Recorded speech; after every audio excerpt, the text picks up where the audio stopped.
I am the Tofu Golem. Please enjoy the video. You begin by preventing further data loss. Stop using the camera, phone, or SD card right away. Once done, install the recovery app on a different device or plug the media into a card reader. This avoids overwriting deleted files. You'll also enable USB debugging or card reader mode so the app can access raw storage. This first step sets the foundation for success because recovery depends on unchanged sectors. Act quickly and deliberately. You now run the scan and shape the results.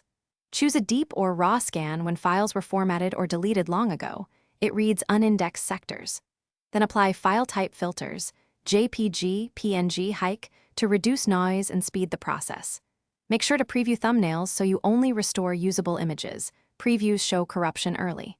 While scanning, monitor progress and be patient. Deep scans take longer but recover far more data than quick scans. You're at the finish line. Restore recovered files to a separate drive or cloud location, never back to the original media. This prevents new writes that could ruin remaining data. After restoring, verify a sample set for image integrity and metadata. Confirm dates and EXIF where important. If you find corrupted files or missing images, try an alternate recovery mode or another app, and if that fails, consider a professional service. One key troubleshooting tip. If scans fail, power cycle the device and use a different reader. Thanks for watching. Consider subscribing if we helped you today.